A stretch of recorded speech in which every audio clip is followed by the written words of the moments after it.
Hi, darling. Good morning. How are you? I'm good. How are you? I'm good, except I've just remembered we said that we'd go to a cafe to record, to edit after this. Yeah. And then I've got a coffee, but I wanted to get a coffee there. Shitter.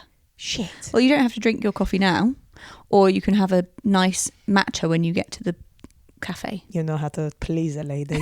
That sounds pretty good. Sorted? Yeah. The coffee nuts out there will be thinking, what the hell's wrong with you? Why can you only have one coffee? But have you met me? That's enough. It's definitely enough for me. Yeah. So we're going to talk about the second block of Love is Blind episodes. All in one. Episodes 5, 6, 7 and 8, I think. My boot scooting baby is driving me crazy. My obsession for the Western. My dance floor day. You get why I did that? Is it dance floor? Oh, 5, 6, 7, 8. Yeah. Is it dance floor date or day or what is it? I don't know. What did you sing? I don't know what I sang. I don't know what I sang. I think I say Date? Dance for a day. Oh. Dance floor a day. You're welcome that I'm admitting that I don't know the words and I just sang that. I also don't know. Because this is the when thing. things go in your ears when you're a child, that's what I was realising about the big band songs we were singing this morning.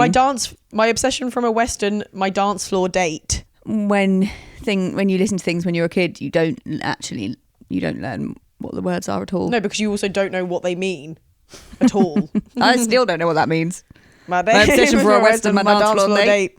Is her dance floor date doing the cowboy dance? I don't know. We can look into that. Who fucking knows? Okay. So I don't know about you, but I'm feeling 22. Oh. It's like we're in Moulin Rouge, the musical. Yeah. The musical. That just reminded me about. This is how you remind me of what I really am.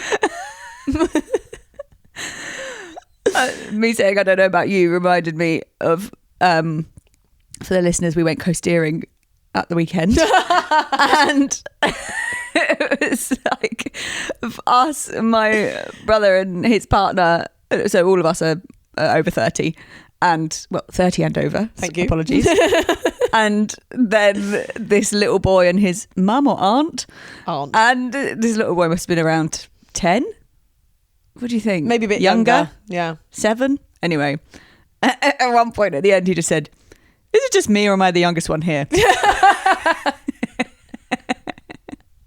We were like, is it just no, me? Alex, not just you. You are the youngest one here. Is it just me? Made us laugh.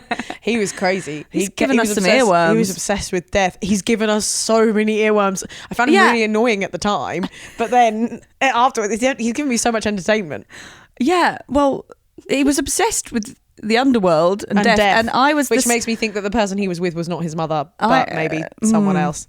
I was the scaredest one there, which I was sad to discover. I thought I was going to be brave, but seems as I've got older, I've got wimpier. But it's mainly because I can't fall in the water without swallowing half the ocean in my nose holes. Yeah, I think it's like a rational fear. Yeah. Because it's not a fear. You just don't want to get loads of water up your nose. I also just don't trust my face or arms or limbs to do. Trying to explain to you how to blow out of your nose is, we kept catching ourselves and laughing because it just sounds so silly. Me trying to be like, I'm not really sure how I know to do it, but I just do it.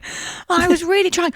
I wasn't wooing. I was trying to go, and it still was going up there. And I think you start doing it before you're even hitting the water, and then you run out of steam, and then you probably breathe in as you go up. It was too hard, but anyway. So there was a couple of jumps that I missed out on, the biggest ones. But when I was doing my biggest, this little boy was going, jump to Valhalla, jump to Valhalla. I was like, that's very relaxing, thank you. And then he was going, see you in Valhalla, see you in Valhalla. And then when you jumped and came back up, he said, she didn't die.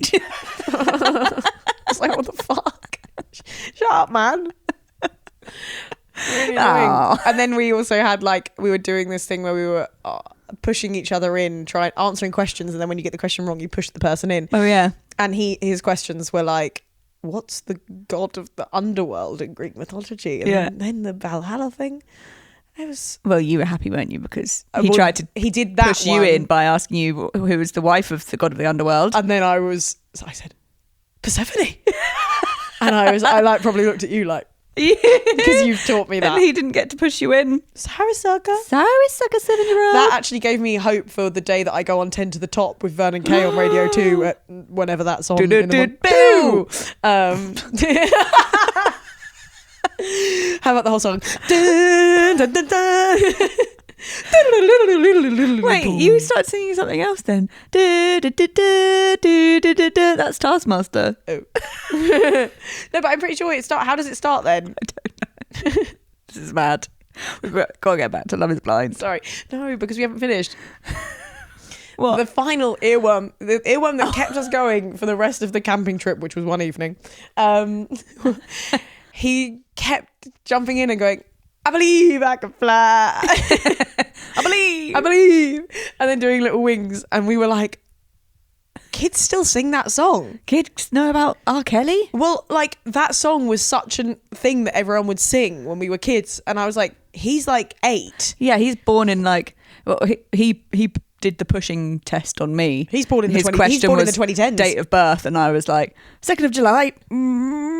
I couldn't bring myself to say a year because I wanted to say 1997, and then I thought he's going to be born in 2011 or something. No, if he was 2011, he'd be 14. Oh God.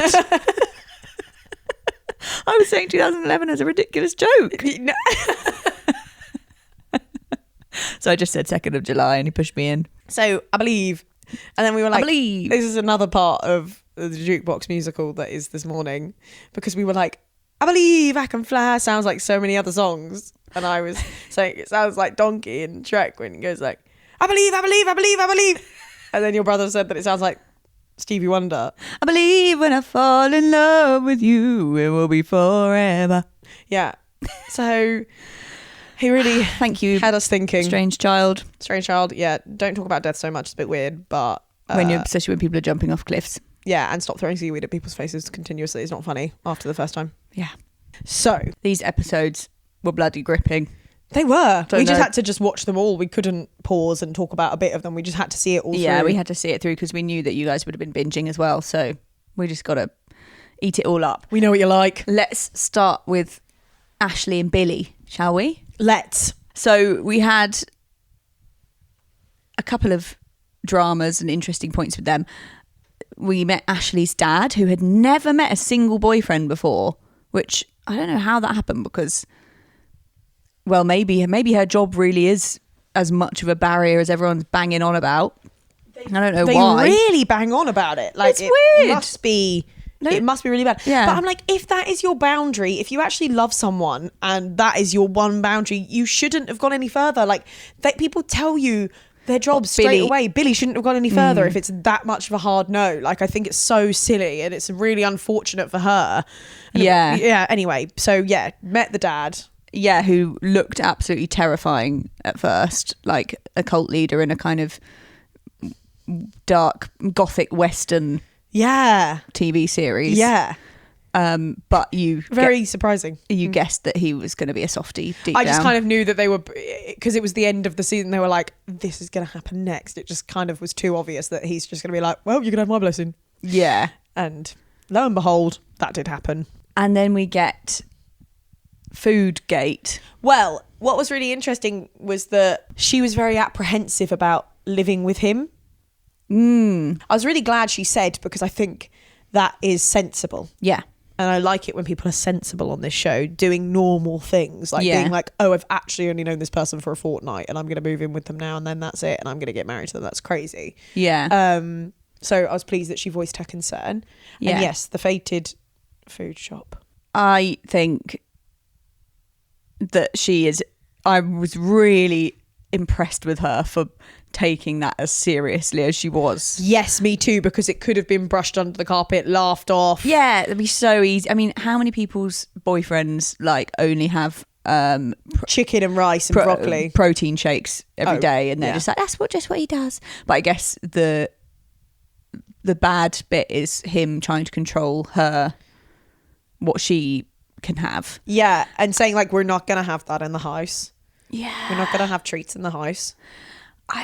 That is a massive thing. We've said that before, like our relationship with food has been such a great joy and like quite unusual. I haven't had that really in other relationships. Oh, that's nice. Maybe, I think we really like have allowed ourselves to enjoy food, and also like it's any hang-ups I maybe did have with food, I think I don't have now. Well, just the fact that we mainly like the same things that as well. really helps. I mean, really helps. You're also very generous and kind about the things that I don't like, because you miss out on peas. I do, and cucumbers. And cucumbers. But I think I've put you off the cucumbers. Yeah, you have put me off the cucumber. But anyway, sorry. I think Ashley was right for alarm bells to be ringing in her head, that he couldn't quite conceive of the idea of having a cake in the house or a biscuit in the house. And it was like a thing that he was saying, like, well, I will eat it all if it's there. Yeah. Which I don't believe he would, because he's got such mad control issues. Intensely control, but maybe the flip side of that is compulsive behaviour. I don't know. Well, actually, that sounds about right, because if you restrict, then you binge. That's just like how it works, isn't it? That's just like a food disorder cycle. So yeah, no, maybe not. That's not entirely true, but I think a lot of the time it can be true. Yeah, well, it's either that or like he just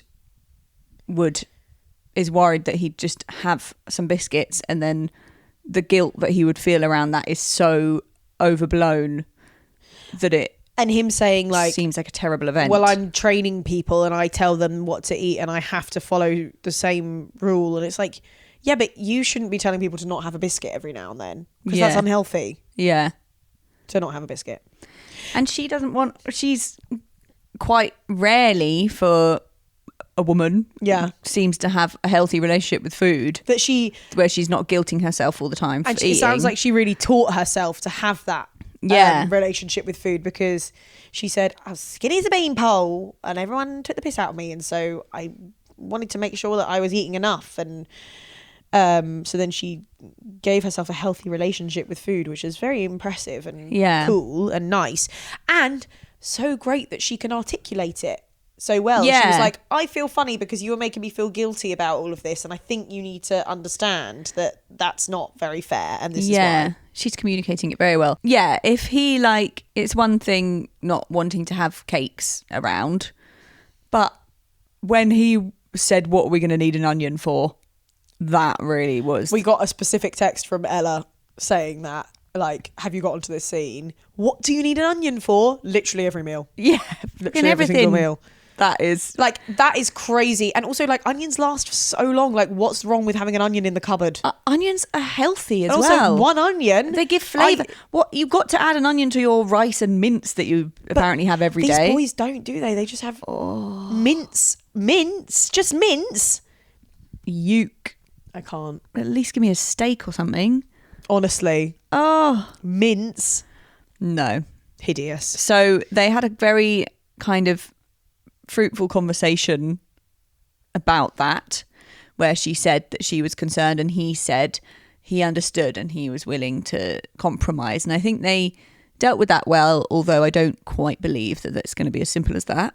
No, but I mean, I think it would take a lot for him to say that, so hopefully it means he's maybe edging towards doing something, but I think it's it's ingrained from the army, like the neuroses that he has around food is gonna, it's not just gonna take a conversation to unravel. Like, he will be subconsciously putting comments out there around food all the time. I think like she's not going to be enjoying food with him, but it looks like they might not get to that point anyway. I know, he's giving very mixed signals. Totally mixed. It's classic, like all for it in the pods in the bubble, and now that he sees her 50-50. Oh, now that he sees her as a real person with flaws, even though actually she's a lovely person who's really like compromising and communicative. Yeah, but he just can't. I don't think he can imagine himself compromising or adapting to anyone else's way of life. He is objectifying her in the sense of just looking at her as the person that was A, behind the wall, and then B, a flight attendant. Like, look at her as more than that. Look at her as the person that you fell in love with. and who's putting in all of this effort for you. It's so and weird. it's so sad because I think that's what she's saying is like, oh, but we love each other, don't we? So aren't you now going to do everything it takes? Like, what more does he want? She's telling him that they just have to get through 6 months and then she's going to change her career for him. I'm glad that she won't actually in the end. Yeah. But also I'm like, I want her to find happiness, and if that's the thing that she has to do to find the happiness that she specifically wants, which is having children and getting married, you could like then I think. But I don't think it's gonna. I think the food thing for me shows me it's not. He's not going to be any fun for her.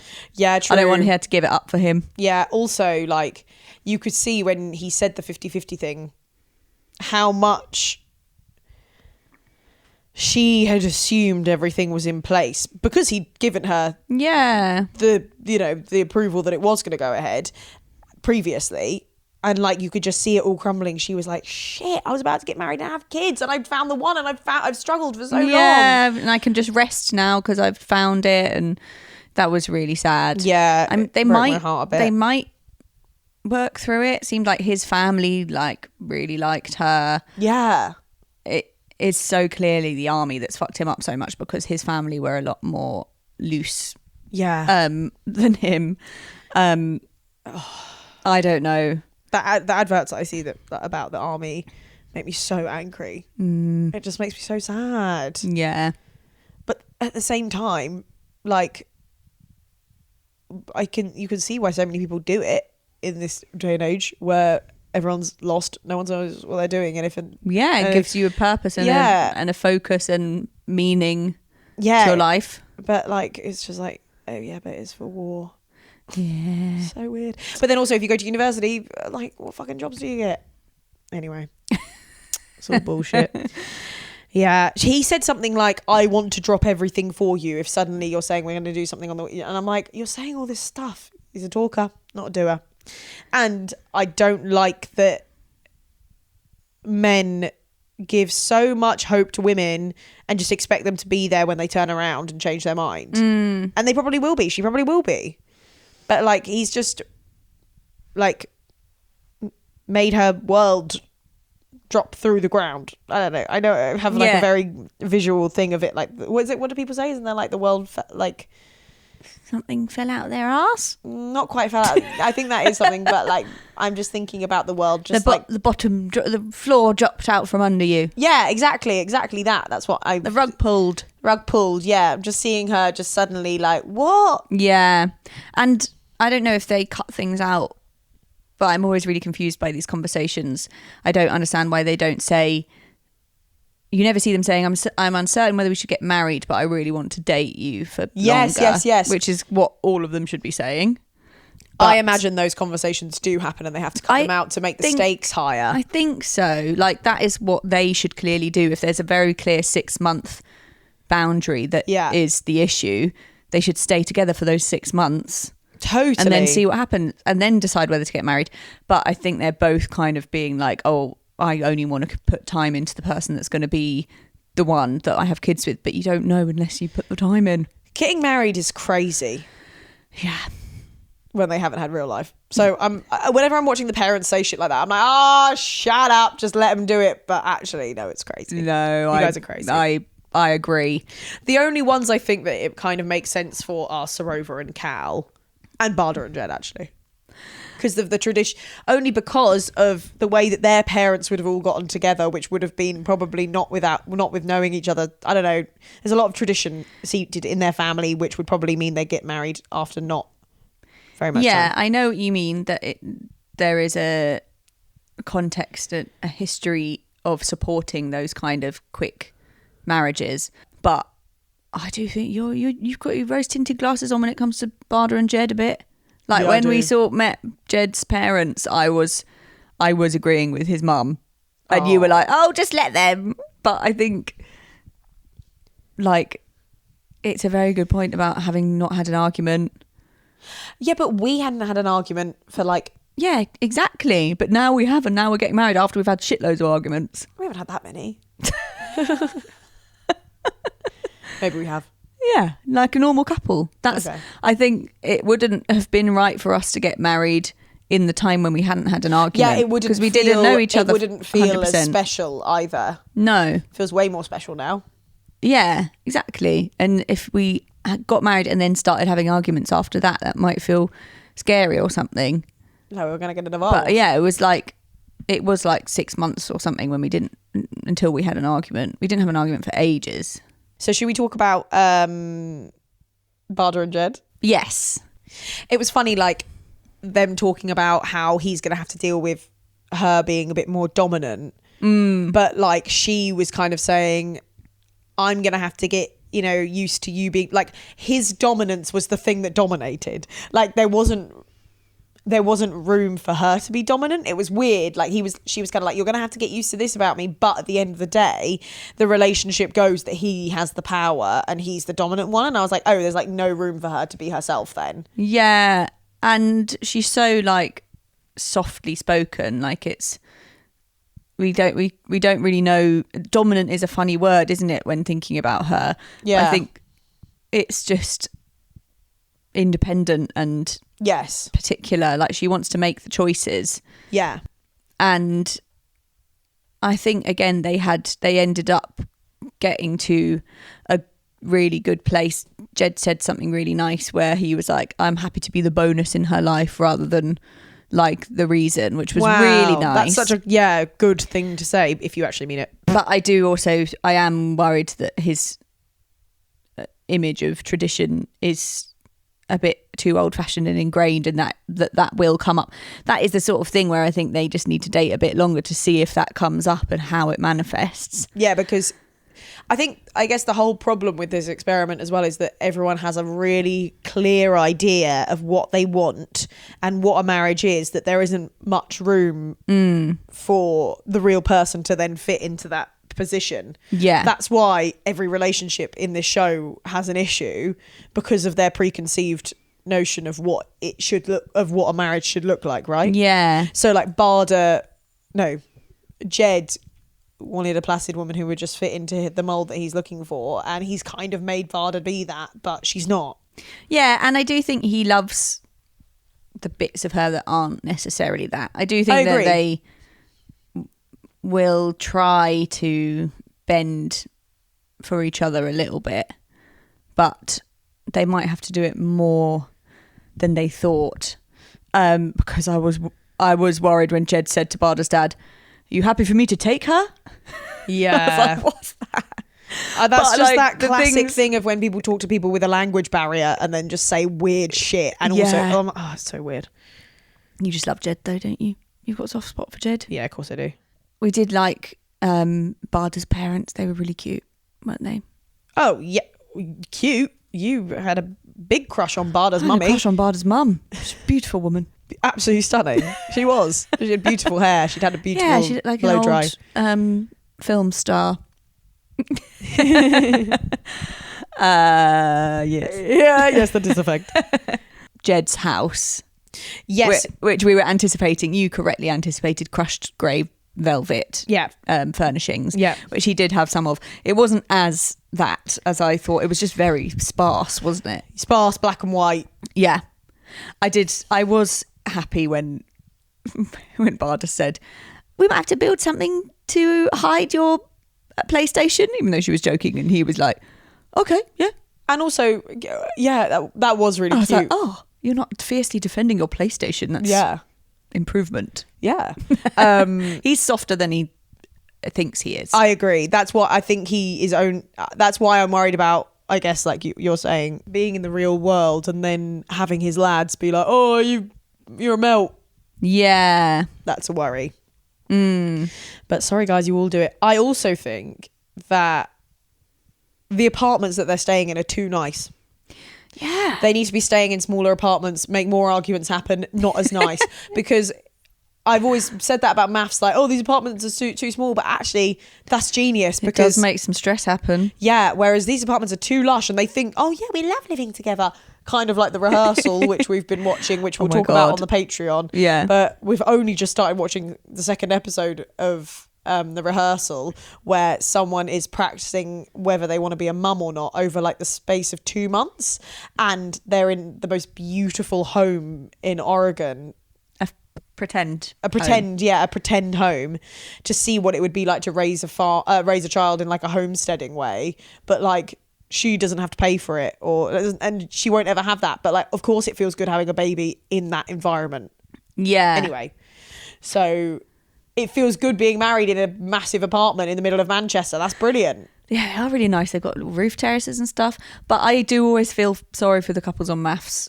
I don't know, and I like to see the romance blossom rather than fail. The arguments probably. Happen. Yeah, me too. And maybe because quite a lot of them, apart from Kieran, have their own place, and they'll now be combining. Maybe they will be able to get quite a nice place when they're combining their incomes. Well, it sounds like everyone's just moving in to sounded like, prior to what happened, Katisha was going to move into old mate, and then Barda's going to move into Jed's. Yeah. No, I know what you mean. They haven't put them in pressure cooker environments. No. Which I guess we should know better to not encourage that. Just giving them space to grow. Yes. Any more notes on Jed and Barda? Just apart from like Barda's best friend is in love with her. That's all. Yeah. Yeah. So my tummy really rumbled then. Did you hear it? Definitely in love with her. Yeah. And it was funny when Jed said, "Over there's the jukebox. That's where the music happens." That's where the music happens. Bless him. It's quite funny, actually. But I don't think he meant it in a funny way. No. Cal and Sarova. Oh my God. I wanted to cry when they were at the pub with her mum. Oh, his pink cheeks. His little worried eyes. He was basically had a stutter. He was so oh my God. nervous. I know, it was funny because she was saying, Cal's just so confident and laid back, and he's just really relaxed person. I'm like, he's fucking not right now, my love, with your mum in front of him. Yeah. And I would have been too, to be honest. She was terrifying. She was terrifying. He wasn't doing well at first. He was not coming up with the goods. What are the things that you love about my daughter? Well, she's got a southern accent. I've never had that before. And what was the other thing? We both like sports or something. We both like going to the gym or something. Oh my God. And she was like, oh my God. Okay. And the sister, it was the thing when he said like, and she's beautiful, nice job by the way. And then there was like a doom. And then I was like, I don't get that. Yeah, I didn't understand what the drama was in that moment. He meant like, you've brought up a lovely daughter, but it sounded a bit like he was saying she's fit. Well done for like making a fit baby. Yeah. You know what I mean? Yeah. I'm loving their arc at the moment. I think they're doing really well. They're doing way better than I thought. I was nervous before this meeting. I think it was really weighing heavily on them. Yeah. And then I think it's changed him. He seems so much more with her. Yeah. Like they seem like a good couple right now. And like he's said to her, it was really cute when they went out for dinner, and he kind of said like, it's never worked with anyone before. Whenever I've stayed, I've just gotten really bored or annoyed and I haven't enjoyed it, but I've just really liked living with you. That was and lovely. She was like, and it was so cute when she was like, I'm really glad you didn't tell me that before, because that might have made me like hold back a little bit, but I haven't held back and you've liked that. And that's really, I was like, oh my God, this is such a lovely little conversation. It was so nice, and she's definitely a lot more confident. Yeah. And I'm glad he said that, because the things that his brother was saying when we met his family, I forgot about that, was alarming. Because he was saying like, you're very picky, you can't really stand being with anyone, blah blah blah. Sounds like he's found the person. Oh, you're so romantic, sweetheart. I think I am. And I want to believe it. There's just still a part of me that's worried. Yeah, I know about what you mean. Him. But I think he seems committed to her. He also said like, before they even went and met her mum, I think he said like, I'm more in love now, like after we've been living together, like than I was before. And I'm just think like, yeah, and maybe there is like a sense of like something to do with their cultures, that and him only having dated white girls before, and the difference of that, maybe that will make him feel like at home and connected in a different way than other relationships. Yeah. And maybe it's a part of him that he's been running away from. He's also living in a very white area, I think he Yeah, said. And and like, you know, his mum and his nan are like white. And we don't know if he's got a relationship with the Pakistani side of him. Not entirely sure, yeah. Because we didn't meet that side. I don't know if Wigan might be quite multicultural. I'm not entirely sure. But like, it's cool that he is so drawn to Sarova, and hopefully if that does mean that he's not got that connection to that side of himself, he can find that with her. Yeah. And even if it's obviously he's Pakistani, she's Indian, it's not the same. It's not the same, it's no. just like a connection to more than just what he's maybe grown up with. Yeah, and having mixed heritage, like, you know, just having that similarity and understanding of having a family that has, you know, diverse influences. That I just remembered, because his family was sweet. His granny was so sweet, who he thought was his mum, first of all. Yeah, we did. When she opened the door, we were like, oh my God, look at his mum, she's so cute. Yeah. But then she was the cute nanny. Yeah. And his mum was also lovely, but was a little bit like, why the hell are you not going to live in Wigan? Yeah, Which that was a classic bit like, come thing. on. They always do this. Like, it's kind of like a pride thing, isn't it? Of like, oh, you think you're better than us now? And it's like, no, just let your kid do what they want. Yeah. Not everyone has to live around the corner. And why do you want them to live in Wigan with you? Yeah. Yeah. I hope I'm liking them a lot more than I thought I would at first. Yeah. And they have funny little conversations, don't they? They do. What did you... Do you say aubergine? Yeah. Like me? Yeah. It was weird that they both say aubergine. Yeah. Aubergine? Maybe Yeah, aubergine. I think it was aubergine. And then he said, how do you say egg? I was like, oh dear, this man is... An underthinker, as she said. Underthinker, she... Well, yeah, no, the thing is, Cal's an underthinker and I'm an overthinker. You did not mean to say that, girl, but Underthinker. also... It's Maybe. the truth. Naughty. Okay. Right, Let's come get on. to the juicy stuff. We've gone on for about 40 minutes. We're only just getting to this bit now. Oh my Let's God. go. Okay. First of all, Javen has been acting like an absolute twazzic the whole time. Before Sophie even came into the picture, the stuff that he was doing about her and the Demila stuff, making her feel like a terrible person, acting like he was really surprised to hear that this had happened, even though she had basically come in and dumped him and said, I'm picking someone else. Yeah. And he had just like mind controlled her out of it. Yeah. And then he's like, oh, I'm pretty shocked to hear that you did blindsided someone like that. I'm like, you basically made her. Yeah, Like, you told knew her it. to. That's why you wanted her all of a sudden, because you became competitive with Demila, who you're now acting all best friendy with. He is the king of negging. Like, he's read the game a million times. Like, oh my God. I never heard him say one nice thing to her. Not a single thing. And she was just like, she looked so sad all the time and just trying to be like, and when she was like, I feel so calm. I feel so calm with him. And, you know, my life is so chaotic and I just feel calm. And I'm like, no, you feel nothing. You feel nothing but sadness and you feel emptiness. Anxiety because there's nothing here and you fucking know it. And she did know it. She said back in the back of her mind, she knew the whole time. She didn't hide it. Zero chemistry. They were like those old couples that you see in restaurants who sit down and don't talk to each other. Literally, but now they've only just got together. Now, according to my watch. 2 weeks into their relationship, they were like that. Added on like some anxiety from her because he's a bastard and she wants to please him and he can never be pleased. Like, it was boredom plus manipulation. And then when she meets Demila, which, as I had hoped it wouldn't be this, but I thought it would probably just be a closure meeting rather than a getting back together meeting. Their chemistry was like a million times more, but she is so sad that she doesn't recognize that as chemistry. Like, she's actually having fun, smiling with him. He's asking her questions about how she's feeling. Yeah.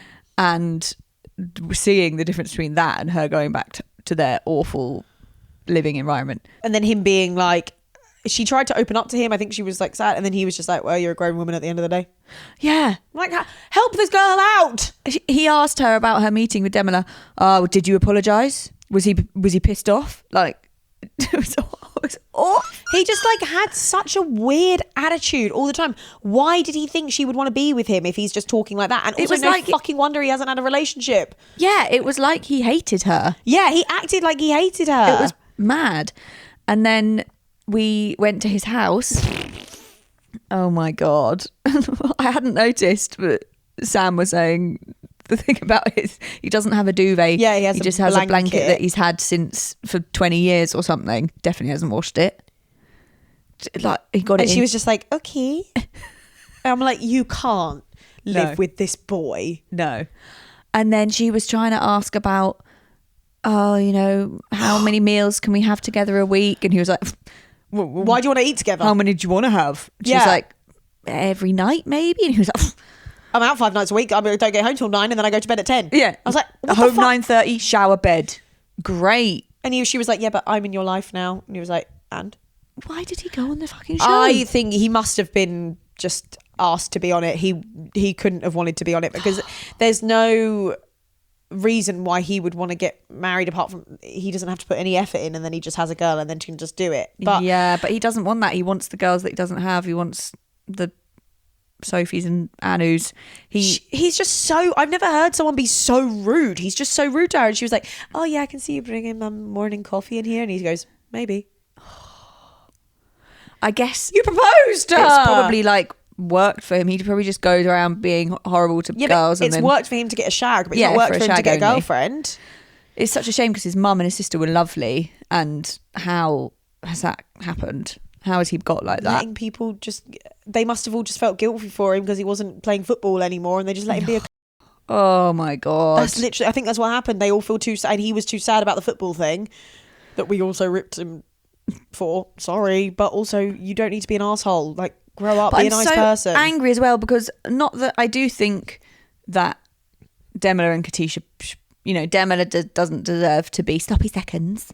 So like, it's fine that they're not going to get back together, but it would have been nice to maybe have that open as that for them to maybe have been able to have more of a warm, I don't know, it's just pissed me off that Javen like went and poisoned Demila against her while he was still in the relationship with her, like making her left out of everything. She said at the end that she's been sitting there thinking that she's the villain. Yes, and I was thinking that, I'm like, usually when people make decisions like this on these kind of shows, they don't see themselves as the villain because that comes out afterwards where they're like, oh God, I was really made to be the villain. Yeah. But like her choosing... and it's interesting because she also got that wrong because everyone, I'm pretty sure, as far as I'm aware, is like, why didn't you pick Demila? And it's like for her, not saying she's a villain, like not saying she's a bad person. We're just saying they want good for her. Yeah, we want good for her. That's exactly it. Yeah. His sister, Javen's sister, was like, his more vulnerable side or softer side will come out. I'm like, fucking when?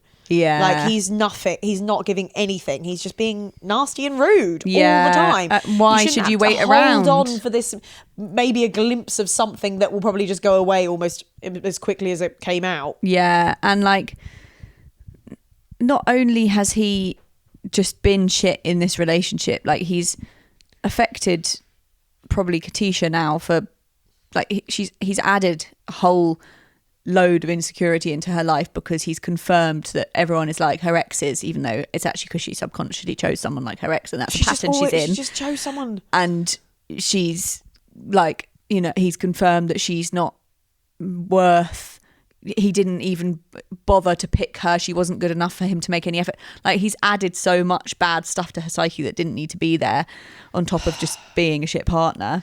Although hopefully, like, you know, Megan being there for her and like calling that behavior out that we'll come to, like, hopefully that will make her see, and seeing it reflected back, she probably needs to have this TV show so she can be like, I need to stop making the same fucking mistakes. Yeah, I hope so. Even though obviously that's his behavior, it's not her behavior, but bloody hell, she did have someone literally in love with her that she could have chosen.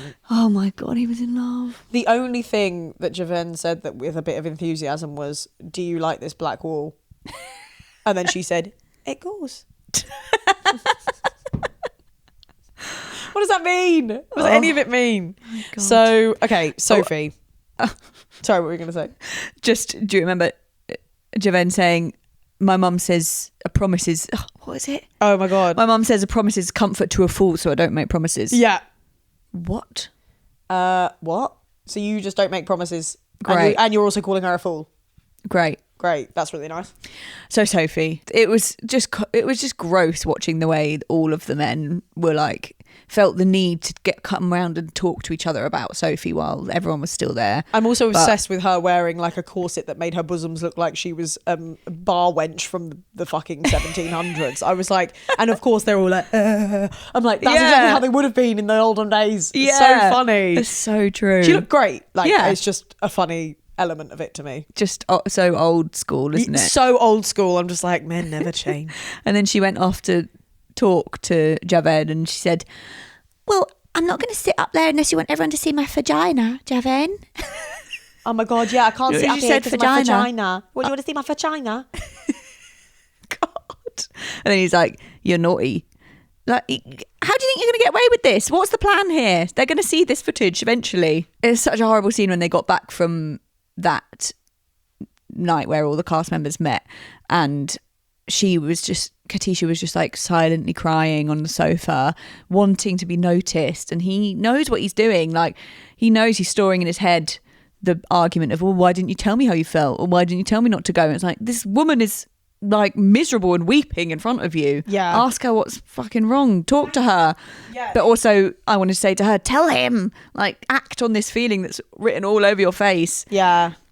She obviously doesn't do confrontation. No. Because she like just went and packed her bags like and tried to do it a bit quietly. Yeah. But also you can see why you wouldn't do confrontation because of the way he reacted. It was awful. He's such a head fuck. He is a head fuck. So thank the Lord for Meg. Her and Kieran are like the best ones randomly. Yeah, and like she went and saw his gaming room and gaming tiny room and didn't mind. Yeah, she dealt with it so well when she told Katisha about what happened at the night out, and I'm so glad that she said at the end, like, I just want to say you're so amazing and he doesn't deserve you, rather than it being like, yeah, this happened, like wanting drama. Yeah, like that. She's like, no, I know what she wants and it's better than this. And and Katisha reacted great because she was like, I think she was waiting for someone to tell her something so she could run. Yeah, her face was kind of like, you could see at first that she was like, I'm gonna try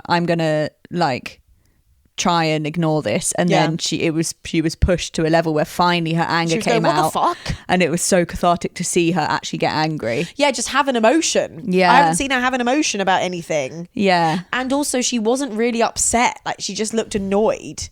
Yeah. So I'm like, you don't love him. Yeah, we didn't really see her crying about it. No. Like, it wasn't like the shock and betrayal of your safe love soulmate, like being someone who you didn't know. It was the depressing realization that he is who you knew he was all the time. Oh my God, yes, Daisy. Click. Yes, girl. And then he still almost talked her out of it. But you kind of realise that he didn't at all, because in the VT where she's talking about when she gets in the taxi and stuff, that's all the same night. Yeah. Like she'd made her decision immediately and she was out of there, which is awesome to know.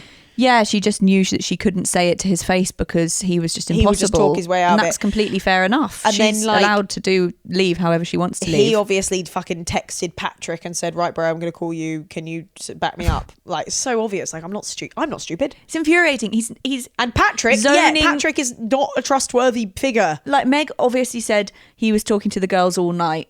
In like, that doesn't literally mean there wasn't any minutes when he wasn't talking to the girls. I know. And he zoned in like some kind of awful politician on this one sentence. Like, well, you said I was there all night. How could I possibly have been? Yeah. As you see here, I was in fact talking to another person at 1:07 a.m. Like, shut up. That was when I turned around for 1 minute and then I went back to the girls.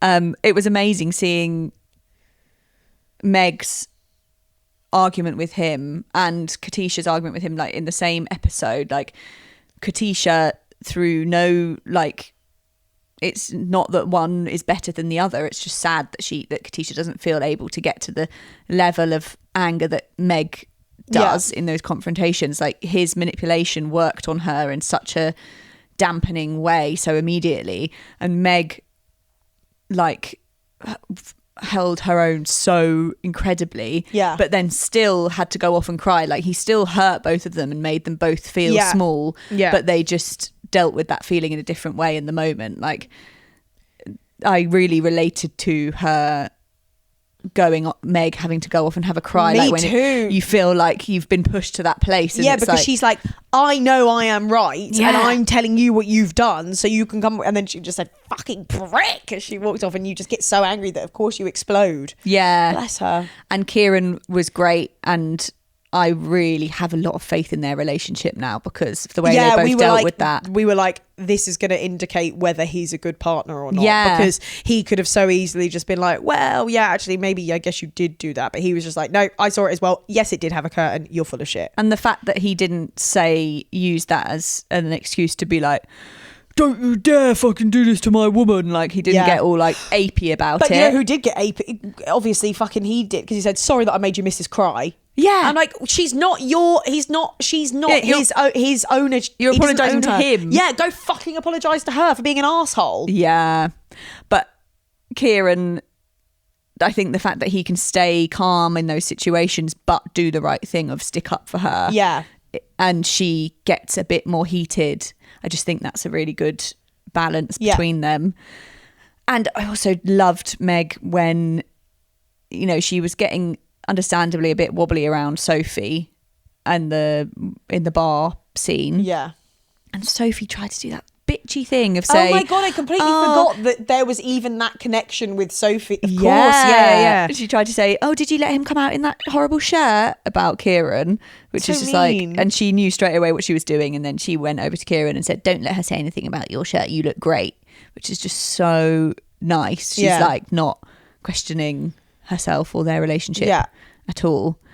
And when at the start of these episodes she wasn't saying I love you yet, I was like, oh god, maybe he picked the wrong, like maybe his mummy issues actually have drawn him to an unavailable person, and he's not going to have that security. But actually I think it's a more meaningful security, which is what somebody... I think did Cal say it? Or something that is going to mean so much more when she does say I love you, and I think they're right.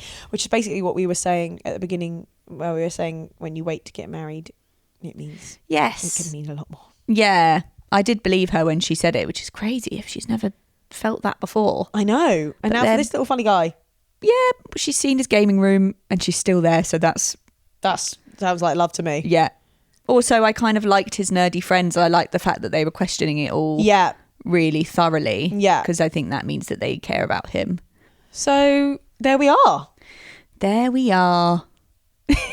I'm excited to see what happens in the weddings, but I'm really nervous. If Kieran and Meg get married, I'll be happy. And I think they might survive. I think they might. And I want, well, maybe Cal and Sarova as well. I want Billy and Ashley to survive for Ashley's sake. I don't. But I want her to get out. Yeah, maybe she should get out. Cake. Yeah. And find a funner person. Yeah. Yeah. She deserves it. She does. Well, over on the Patreon, we're going to be talking about The Biggest Loser documentary on Netflix. Would recommend you go and watch it. It's a bit triggering as well. It can be a bit triggering as well. Yeah. Fit to, what's it called? Oh, Fit for TV. Fit for TV. We've got some exciting changes on the horizon. Ooh. So keep your eyes peeled for that. And we will also keep you posted where we can. Yes. Yay. We'll be back soon to talk about, I guess, the final episodes of Love is Blind. Yeah, and we've got Drag Race UK starting up again soon. Oh, yes. So we'll be getting on that. So we suggest you do the same. And we suggest you do the same. We do. Love you. Bye. Bye.